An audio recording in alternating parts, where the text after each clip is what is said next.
ঝালকাঠির collectorate school and কলেজে বিনামূল্যে শিক্ষার্থীদের রক্তের গ্রুপ নির্ণয় করেছে জেলা রেড ক্রিসেন্ট ইউনিট। রবিবার সকালে বিদ্যালয়ের একটি কক্ষে এই কর্মসূচির উদ্বোধন করেন অতিরিক্ত জেলা প্রশাসক ও বিদ্যালয়ের প্রধান শিক্ষক শাকিলা রহমান। দুপুরে এই কার্যক্রম পরিদর্শন করেন ঝালকাঠি রেড ক্রিসেন্ট ইউনিটের সাধারণ সম্পাদক মাহবুবুল হক নান্নু। এ সময় উপস্থিত ছিলেন সংগঠনের অন্যতম সদস্য অ্যাডভোকেট মোহাম্মদ আক্কাস শিকদার। বিদ্যালয়ের আয়োজনে এই কার্যক্রমের সার্বিক সহযোগিতা করে ঝালকাঠি রেড ক্রিসেন্ট ইউনিট। এতে বিদ্যালয়ের প্রথম থেকে দশম শ্রেণীর প্রায় 6 শতাধিক শিক্ষার্থীর রক্তের গ্রুপ নির্ণয় করা হয়। এই কর্মসূচিতে রেড ক্রিসেন্ট ইউনিটের যুব প্রধান নাইম খান, সহকারী যুব প্রধান আহমেদ রাজু, স্বাস্থ্যসেবা সমন্বয়ক হেপি আক্তার ও আজমানুর রহমান সহ মোট 12 জনের একটি দল দিনব্যাপী রক্তের গ্রুপ নির্ণয় করেন। ঝালকাঠি ইউনিটের সাধারণ সম্পাদক মাহবুবুল হক নান্নু বলেন, দুর্ঘটনা কিংবা যে কোনো জরুরি মুহূর্তে দ্রুত রক্ত সরবরাহ নিশ্চিত করতে শিক্ষার্থীদের রক্তের গ্রুপ জানা অত্যন্ত জরুরি। পর্যায়ক্রমে ঝালকাঠি সরকারি কলেজ,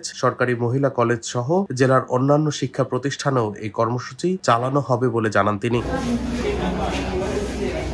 ডেস্ক রিপোর্ট, দৈনিক ডেস্টিনি।